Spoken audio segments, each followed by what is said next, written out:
Welcome to Whiteouts. I'm your host, Aaron White. This week I'll take a look back at last Friday's Italian night at Alexandra Park. Then I'll preview Daffodil Race night at the park this Friday, where I'll be joined by my guest selector Gayleen McKinnon, Secretary of the newly reformed North Island Harness Owners Association. Then I'll take a look through this week's Text Around. Enjoy! This Friday night is Daffodil Race Night at Alexandra Park. The Auckland Trotting Club is proud to support the Cancer Society with $10 from every ticket sale going to this year's Daffodil Race Night. This will be a spectacular event filled with fun, entertainment, amazing food and spot prizes, all for a wonderful cause. Gather your friends and colleagues together and reserve a table at alexandrapark.co.nz. Packages start from only $65 per person. Let's start the Whiteout podcast heading back to last Friday night. It was Italian night, beautifully themed, top of the park it was. We had plenty of people in the house having a great time on track at Alexandra Park and enjoying the festivities, and the racing was pretty good on the track as well.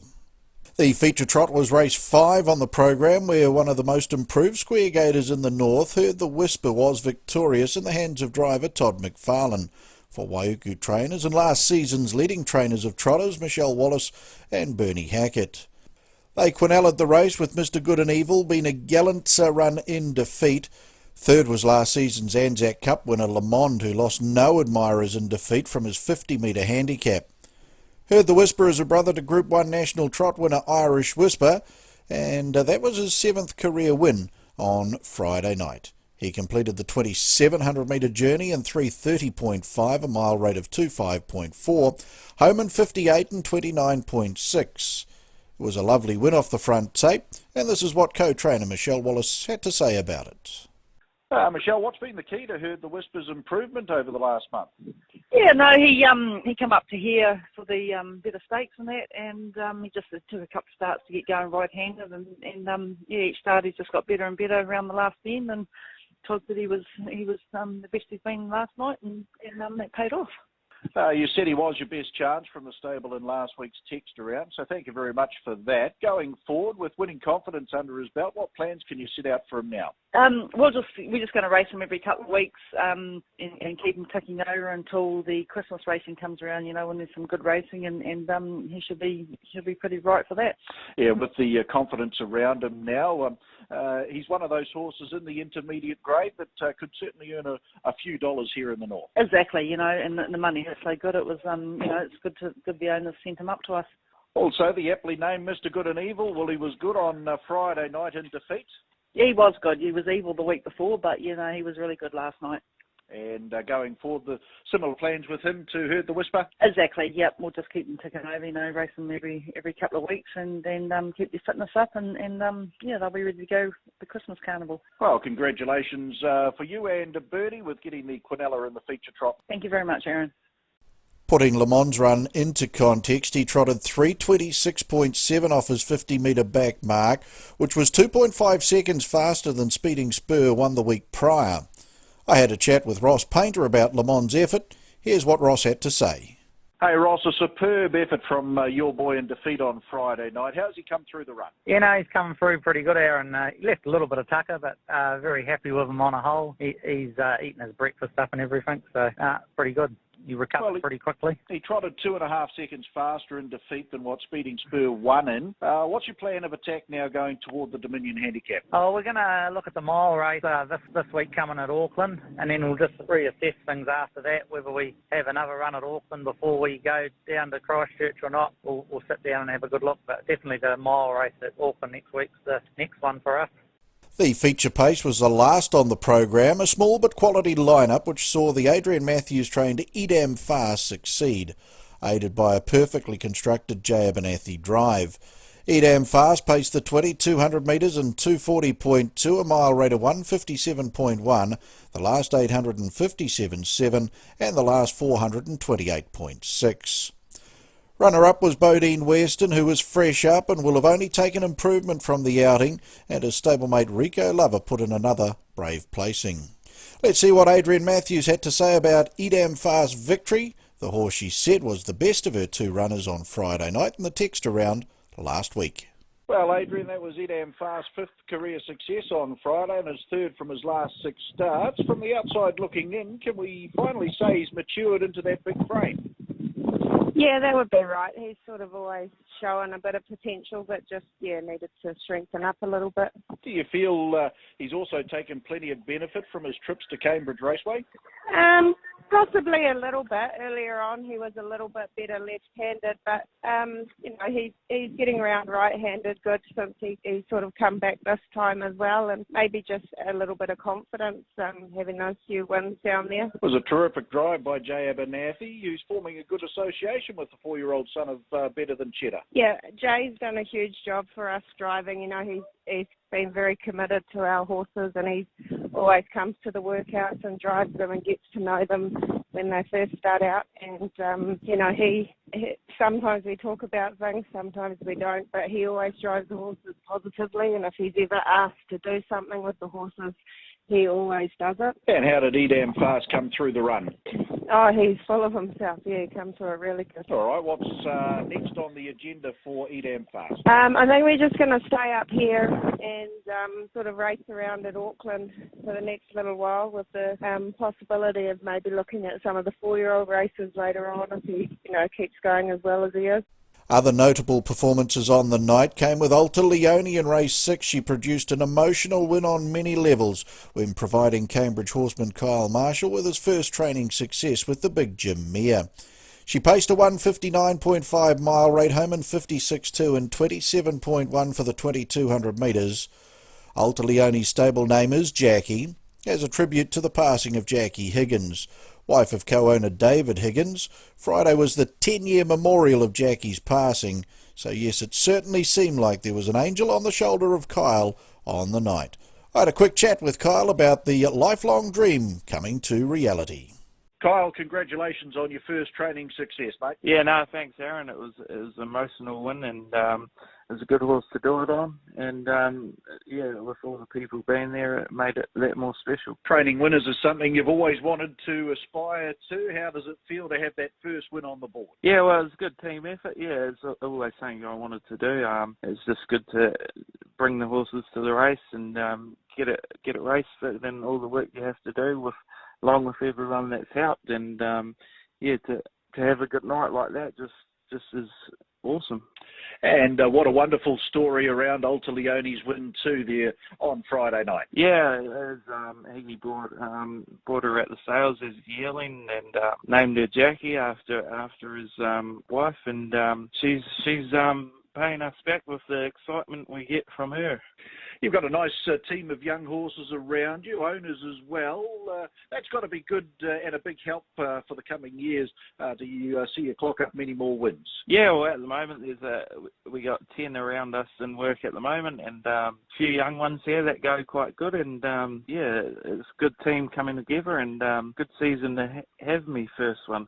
Before I let you go, Eastern Bull in the maiden, he was very good, I thought, from his wide draw. Exceptional, yeah. Maidens to go that sort of time and use him out the gate like that, and still stuck on well. Like he's only going to get better off that run, and still a bit green, but yeah, I think he's going to make a real nice horse. And quickly, where do you think you'll go now with Alta Leone and Eastern Bull? Hey, we'll just see how they pull up. I think Alta Leone can make it to the mile night. Eastern Bull, he might just have a week off racing. Just a second start, but I'd say they'll stay at Auckland for now. Well, certainly a wonderful way to start the training career with the win on Friday night. Let's hope that's the first of many. Thanks a lot, Aaron. We saw another extremely impressive maiden winner at Alexandra Park last Friday in the form of the Michael Purdon-trained Major Trojan. The big son of Art Major didn't let down his legion of fans after scoring easily at the workouts prior to Friday's resumption. He paced the 2200 metre trip in 2:39.5, won a mile rate of 156.6 home in 56.9 and 28.4. Driven by co-owner Nathan Purdon, he dominated to score by 3 3/4 lengths. I caught up with Nathan on Saturday to see what he had to say about the win. Nathan, his workout form suggested he had a bit of X factor about him, and Friday's win certainly confirmed that. Yes, that's right, Aaron. He's certainly a class horse, and he was trialling up super, and we've always had a little bit of an opinion of him, but last night's run was special. The scary thing about the win, pacing a sub 240 over 2,200 metres, he seemed to have a bit of petrol left in the tank too. Yes, he did. Yeah, he's a horse that you would never really were unsure where the bottom is. Just every time you ask him for that little bit more, he gives it. But he just doesn't seem to be getting tired. He is a very nice horse, and it's onwards and upwards for him. He has been the subject of some massive offers. Have you and the other owners managed to resist them? No, he was more or less sold going into the race, Aaron. He just needed to do everything right on the day and under race conditions. But obviously he done that, and I think he'll get vetted. If that comes back clear, he'll be off to Perth. They won't know what set them across the Tasman, will they? No, they got a good one on their hands here. And are you staying with us up here in Auckland, or are you heading back down to Christchurch? We're going back down south there, and me and my brother and Michaela. But we're hopefully we're going to try and do our own thing now. And we've got sort of 6 or 7 horses around us now, and a couple of owners. So hopefully we can sort of build up from there and try and give it a go on our own. Oktoberfest is coming to Cambridge Raceway on Thursday the 4th of October with live music, racing and traditional food. This is an event not to be missed. Ticket price $50 per person. Package includes a racebook, bistro meal and dessert, reserved seating in the Skyline Lounge, 1 litre stein of Steinlager Pure, Steinlager Mid or Spates, plus you get to keep the stein. Further information, head to cambridgeraceway.co.nz for Oktoberfest night, Thursday the 4th of October. Make Way was a comprehensive winner of the 7th race on Italian Night in the hands of the Chief David Butcher for trainer Ray Green, cutting out the 2,200 metres in a 158.4 mile rate, home in 57 and 27.5. The first on the card was taken by Ain't No Princess. The Majestic Sun mare produced a faultless display to score for driver Tony Herlihy and trainer Matthew Pemberton. Winning in a 6.6 mile rate, Ain't No Princess's Damn Wee Annie is a half-sister to the very good trotter of yesteryear, Buster Hanover, and Cipollini. Cipollini, the mother of Le Monde, so definitely has the pedigree to go through the grades. Talking trotting pedigrees coming to the fore, Whipson Spurs, who won the 3rd race on the card, trotted its 2,700 metre trip in a 9.1 mile rate to score a defiant victory. The son of Pegasus Spur is related to Rowe Cup and Dominion Handicap winner Martina H. This is a family that trainer-driver Derek Ball has had very good success with for many decades. The Wizard Todd Mitchell rated Armstrong beautifully to score in the 2nd event, the son of Changeover having only his 3rd start in the North Island for Cambridge trainer Anna Donnelly. He produced a 2.6 mile rate for the 2,700 metre trip. The 2nd maiden race was taken by Authentic. In doing so provided another prime example of why Tony Herlihy has the nickname of the Iceman. Awkwardly spotted 4 back on the pegs from his inside 2nd row draw, a no-panic Tony Herlihy drive saw him charge up the H.R. Fiskin passing lane to succeed. The son of Changeover broke his maiden status, pacing the 2,200 metres in a 1.2 mile rate. Driver of the night was Tony Herlihy with 2 wins, sire of the night Changeover with a brace of successes, Studholme Bloodstock bred 2 winners on the card as well. My black bookers from Friday night's Italian Night were Better Start Dreaming, who was very good in defeat on debut behind Major Trojan, and Macy Maguire, who produced a solid resuming run in race 8. Both can win at short notice. This Friday night is Daffodil Race Night at Alexandra Park. The Auckland Trotting Club is proud to support the Cancer Society with $10 from every ticket sale going to this year's Daffodil Race Night. This will be a spectacular event filled with fun, entertainment, amazing food and spot prizes, all for a wonderful cause. Gather your friends and colleagues together and reserve a table at alexandrapark.co.nz. Packages start from only $65 per person. Now with the Whiteout podcast, it's time to have a look at Daffodil Race Night this Friday night at Alexandra Park. My guest selector is Gayleen McKinnon, Secretary of the newly reformed North Island Harness Owners Association. Hi, Gayleen. Hi, Aaron. Oh, tell me more about the change with the Owners Association that now covers the North Island. Well, Aaron, when Richard and Julia Brosnan, who were our former president and secretary, made the move to Melbourne, we just thought the timing was right, as the original purpose of the association had changed dramatically over the past few years, and our committee was in a position where we needed to decide what we wanted to achieve by keeping the association going. And among other things we wanted was that the membership to be available for any owners who raced horses in the North Island, and that included syndicate members. And we've had 3 meetings with the key clubs, and we have great support from them. So we just want to do our bit for the owners. So our goals are to make sure that the owners are looked after, that they have a voice and somewhere where they can seek information or express concerns if they have any. But most importantly, the association now, we feel, is a platform where they can meet and socialise with other owners, be introduced to trainers and syndicators, and like everyone else in the industry, we'd like to see happy, enthusiastic existing owners and of course new owners coming on board. So we're planning on having a few social activities throughout the season, and hopefully we can achieve some of these in what we're planning to put on. And Aaron, I'm not sure if you know, but I'm the North Island representative on the HRNZ Owners Subcommittee. So as part of the North Island Association, I'll continue to work with HRNZ and the clubs for the benefit of owners. So the more owners we have on board, the more opinions and ideas we're going to get. Yeah, that's good, isn't it? It certainly is good to get that opinion out there to be taken back to Harness Racing New Zealand level. It is. And I guess people get stuck sometimes and they think, well, where can I go? I don't want to talk to my trainer. The clubs aren't going to help here. And I'm just, a little fish in the sea sort of thing. So it's good that they can, that they know where they can go and just have an informal discussion or whatever. And if it's relevant or they really want us to push it forward, we're just happy to take it on board for them. And you and your committee have come up with some great initiatives. Tell us about those. We have, Aaron. We're sponsoring an Owner of the Month competition in conjunction with Alexandra Park, Cambridge Raceway and Manawatu, where any member who has ownership in a horse that wins at any of these tracks goes into the draw to win a table for 4.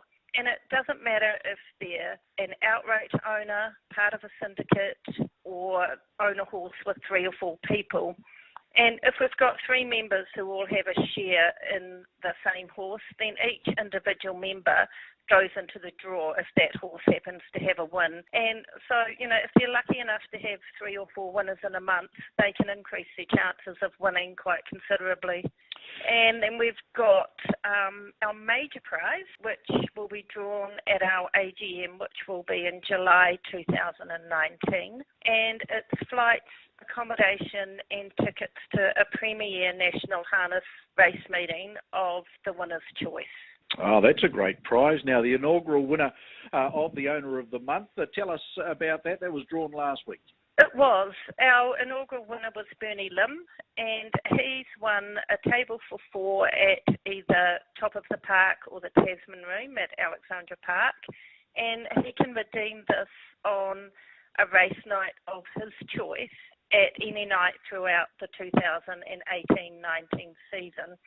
And Aaron, look, we decided to make it a table for 4 so that he can invite friends along to celebrate with him. And that's the idea, I guess, to get more people coming along. So rather than just have it, a table for 2, we thought it would be best if we had 4, then they can celebrate with friends or family. Yeah, great idea. Now, how can people get involved with the North Island Harness Owners Association, Gayleen? Look, it's really easy to join. We have membership forms at the main reception on a race night at Auckland, Cambridge and Manawatu, or you can drop us an email, and our email address is nihoa_queries@gmail.com, or they can contact me on my mobile, which is 021 360 203. Or if they see any of our committee at the races on a race night, we can help them out there. Or they can let their trainers know. We've contacted most trainers, and if they let their trainers know, well, then we can arrange to get a form sent out to them. Great stuff. And owners, if you're in the North Island, get involved with the North Island Harness Owners Association. This is your voice towards harness racing New Zealand as well. And as you mentioned too, Gayleen, it's not just for northern owners. If there are southern owners that are going to race horses in the North Island, they can also join. Absolutely. We'd love to see them in the draw, and we'd love to see their horses racing up here. So, yeah, as long as they're a member, they're eligible to go into the draw. And look, we do have a membership fee. It's $20. So, but we think that the benefits are going to be there long term, and the $20 is, well worth it. It certainly is. All right, let's have a look through the selections for this Friday's Daffodil Race Night at Alexandra Park. Spring Cup night it is. Mile night apart from the Spring Cup, which is over the 2,200 metres. So it's going to be an intriguing night of harness racing. We start at 11 minutes to 6 o'clock. Gayleen, what do you like in the first race? So in the first, Aaron, I've gone for number 3, Red Terror. It's been racing well of late, and it comes up with a good draw, which I can think it can use that again and come out on top. From number 2, Linbar Rose, 4, High Point, and number 10, Helix. Yeah, I went the way of the 2, Linbar Rose. I thought she was coming back in company on Friday night, and with the aid of a nice draw as a definite player. Red Terror was good last week. The 9, bit of a Tigers, got that tricky inside second row draw, but can certainly be a threat. And 10, Helix, not the worst in the opening event on Daffodil Race Night. 2, 3, 9 and 10 for me. That was to open a double and treble. Race 2 to open the early quaddie. I like a couple on top here, Aaron. Number 7, Eastern Bull. It did well off a wide draw last start, and with a similar performance, it should be thereabouts. But I also quite like the 5, Where There's a Wool. It's drawn 5, but I think probably has enough gate speed to be in it from the 5 draw. And then I've gone 11, Red Maro, and 12, the Persuader. So it's 7, 5, 11, and 12 for me. Yeah, with the 7, Eastern Bull, he showed an electric gate speed over the 2,200 metres last week, so I'm not worried about the draw. I think the mile will suit for Kyle Marshall.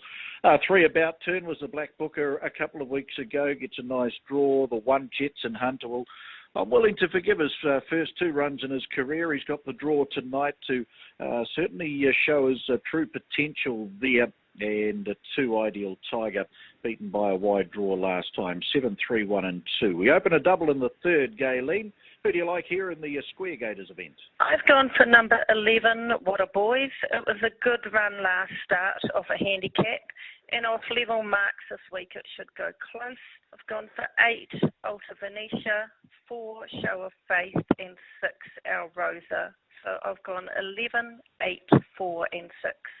Yeah, I went the way of the 2, Savage Scare. I thought the mobile conditions, a low draw for Dr. Luckchin, could see her back into winning form. Did win 2 starts ago. 11, What A Boys. I concur with you. It was a nice run last time. The 8, Alta Venetia, even from a wide draw. She has been given a freshen up. She's been a recent workout winner.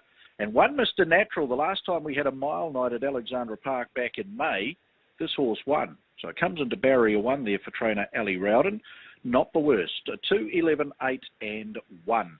Race 4 opens the middle treble again over the mile here. This for the junior drivers. I've gone for the 12, Rico Lover. It's a class horse of the field, and it should be hard to beat despite the draw. I've gone for 2, Spirit of Love, 8, Benson Boys, and 10, Got a Beauty. So for me, at 12, 2, 8 and 10. Yeah, should appreciate the drop in company tonight, Rico Lover, so he's on top. Over the 8 to Benson Boys, he's opened his career nicely. I'm not too worried about the draw. To Ramako Reactor, number 7, didn't get all favours last time. We'll be hitting the line strongly again, I believe, there on Friday night. And Rainbow Worries an each-way prospect from barrier 4. 12 to beat 8, 7 and 4 for me. Double in place, 6 to start on race number 5 here, and another maiden contest and another very even maiden contest on the card, Gayleen. What did you like in the 5th? It is an even field, Aaron. I've gone for number 2, Gibson Girl. She's had 2 good placings to start her career, including a last start second behind Benson Boy, and so should go close. I've gone for number 7, Cheesy Fingers, 10, Macy Maguire, and 6, Tempo Rose. So for me, it's 2, 7, 10, and 6. Yeah, I did make Gibson Girl one of my bets of the night for trainer Steve Telfer. It's opened the career with those 2 nice placings, lowly drawn there on Friday night. 10, Macy Maguire. It was a good effort last week in returning to the racetrack. 7, Cheesy Fingers has been going okay at the workouts to put up a good effort fresh up. And 9, Corbeau, well, I think she would have been on top of my selections if she'd drawn anywhere bar the inside of the second row. She's going to have a little bit of luck with the Wizard Todd Mitchell aboard there for David and Claire McGowan, but was a very good second at her last assignment. 2 are special for me to beat 10, 7 and 9. Race 6 again over the mile, and again for the trotters this time, Gayleen. So who do you like in race 6? So I've gone for number 1, Mortician. It's a good standing start horse who can step and give them something to catch over the short trip. From 3, Jomo, 6, Macariwa Jake, and 12, Prince George. So I've gone 1, 3, 6, and 12. Yes, 1, 3, 6, 12 there, and of course it is a standing start over the mile, isn't it? So we'll get a new New Zealand record, I would say, on Friday night for that. We probably will. I'd hate to think the last time that we had a stand-start mile event. I don't think I've seen one in my time in harness racing, but in the way of the 11, Gina's Girl. If she steps, she's going to be a chance there. Over the 12, Prince George, or to Jack McKinnon's runners coming nicely to hand this campaign, and is a definite player in the event. We'll put in the 6, Macari with Jake, and yes, 1 Mortician from the inside. So 11 to beat 12, 6 and 1 for me in race 6. Race 7 opens a double, and also the late quaddie on the program. This is a Spring Cup for 2018, brings together a very good lineup of horses. 2,200 metres. Star Galleria is back on the racetrack. Are you with them, Gayleen? I'm definitely with Star Galleria, Aaron. Super standing start manners, and he should make light work of the handicap.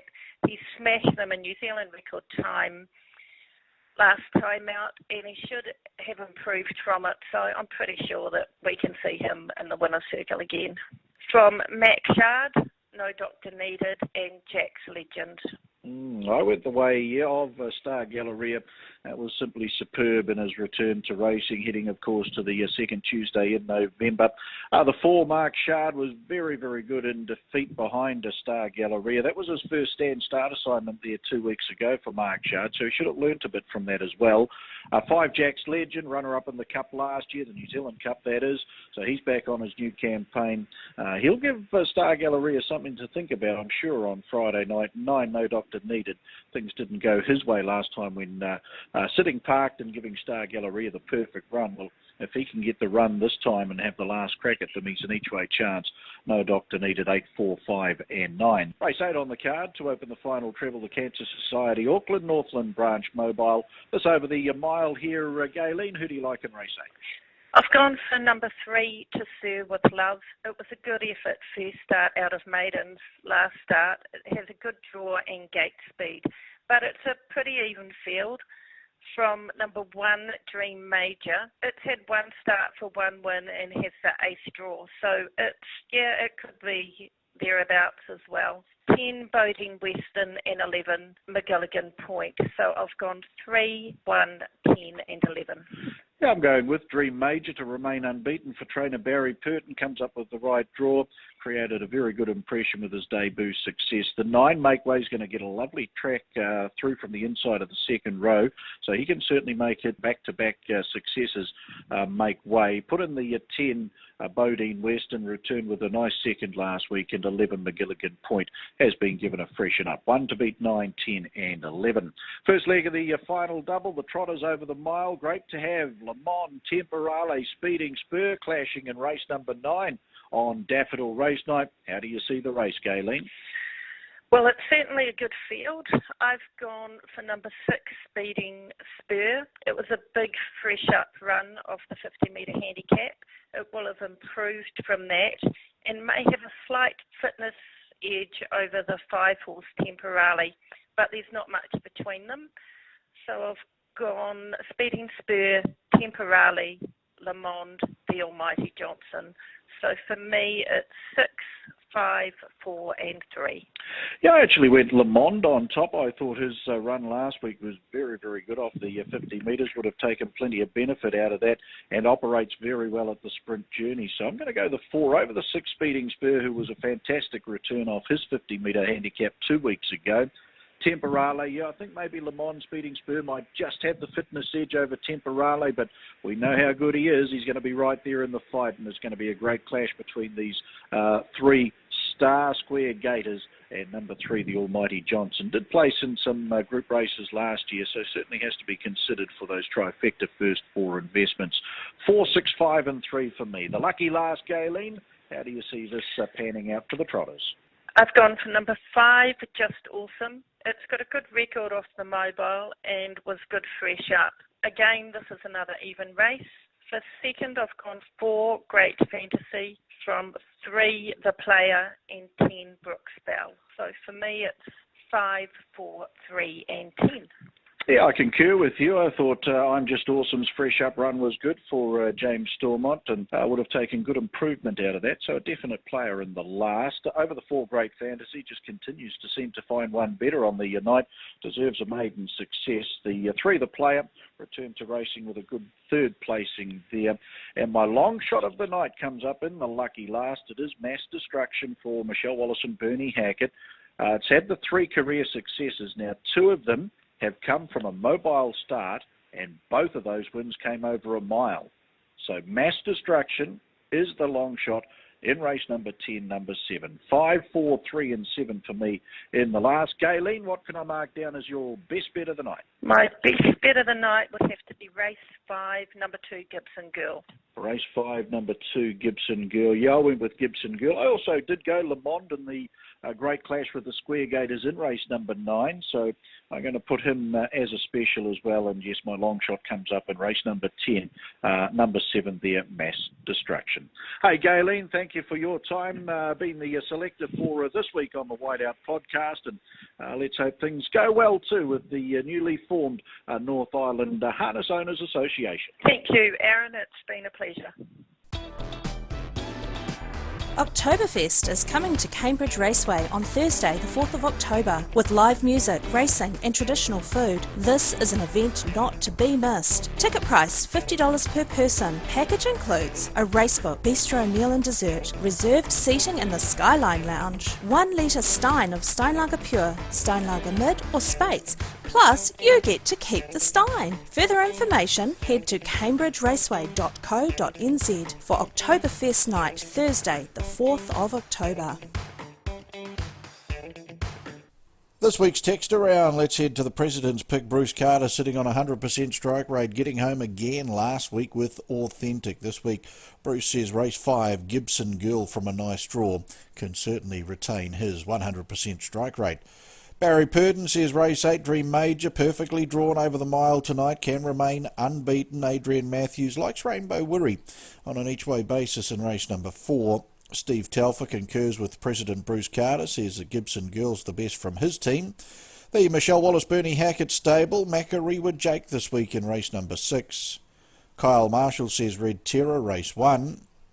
Andre Potama. Jetson Hunter out of race number 2, drawn to advantage to show off his true potential this week. Jack McKinnon likes Prince George in race number 6, albeit from a bad draw. J. Abernathy, race 1 Helix, not the worst in the first on the card. Todd Mitchell says if Corbo can get a wee bit of luck from the inside of the second row, she can certainly go one better than she did last week. Ross Painter with Primus into Pare in race number 6, coming back into form. And Cameron Shaw, our Northern Trials and Workout caller, he says race 2, Where There's a Will.